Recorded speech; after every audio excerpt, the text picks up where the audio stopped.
Dolly? Tinakasan na po ako ng manika ko! Baka naman kung saan mo lang nailagay manika mo. Sabi na nga po ba, tinakasan niya na po ako eh! Dala, anak, baka... Manika!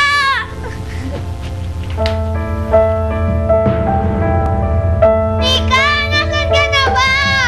Manika! Dolly! Manika! Ano ba? Dolly?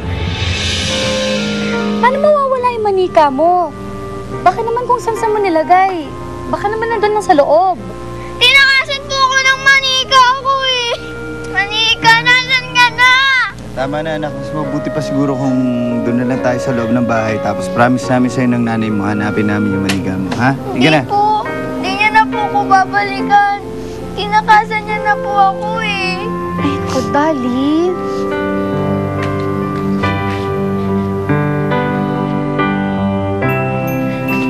Dolly, hindi ka naman pwedeng takasan ng manika mo.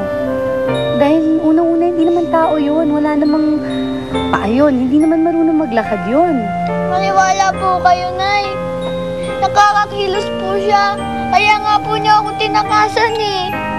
Dolly, tama na. Tama na.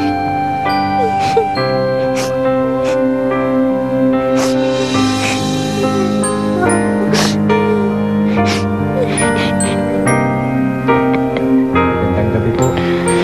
Bata, ano ba manika hinahanap mo? Manika! Manika!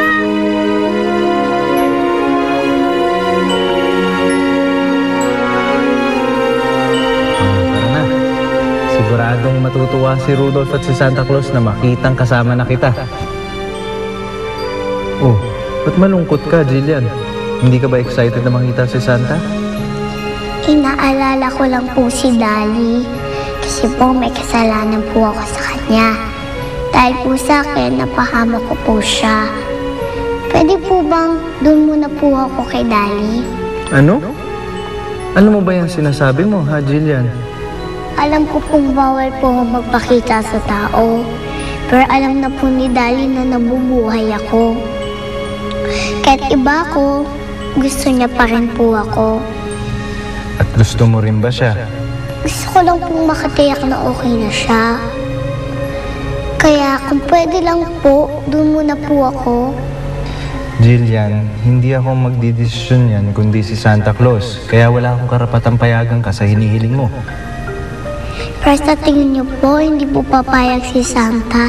Lalo na po pag nalaman niya po para sa isang kabutihan ng bata. Sa tingin ko po, papayag rin po si Santa. Kasi po, siya naman po nagturo sa akin para maging maalahanin at saka maging magpabigay.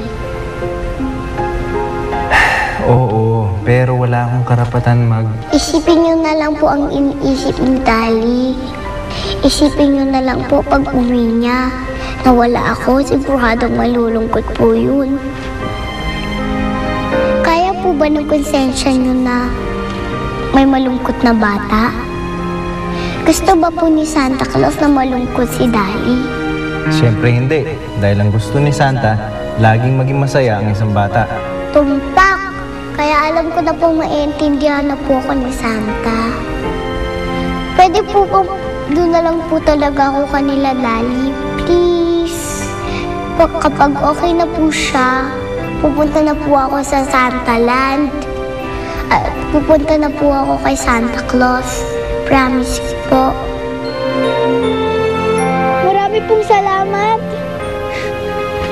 Excuse me, sino ka? Ma'am, pasensya na po. Napulot ko po kasi yung manika sa labas. Natuwa ho ako. Kaya kinuha ko po siya. Pero naisip ko po na baka hanapin siya ng kanyang kalaro. Kaya ito po sinuli ko sa inyo. Sandali, paano mo sabing napulot mo yung manika sa labas? Nasa loob ng bahay namin yan. Baka naman sindikato ka. Diyan ka na, huwag ka alis. Tatawag ako ng pulis. Pasensya na po talaga, Mr., Mrs. Wala po akong masamang intensyon dahil hindi naman po ako babalik dito kung meron. Bata, pasensya na at kinuha ko manika mo. Ang importante po, nandito na po siya.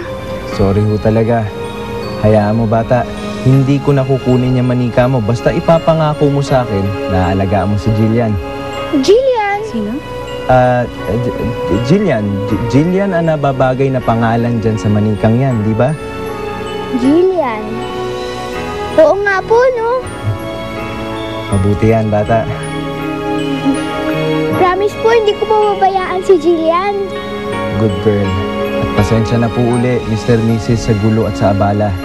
Sige po, marami po talagang salamat. Merry Christmas po. Merry Christmas ulit.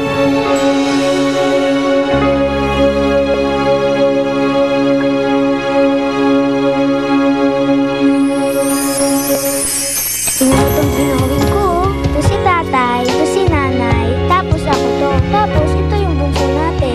Ikaw to. Ako? Bunso? Hindi ka na laruan para sa akin, Jillian. Kapatid na kita. Pag wala na ako, ikaw mo nang aalis ha, Jillian. Ikaw na bahala kina Titay ha. Pag wala ka na, saan ka ba pupunta? Sis, we have done everything.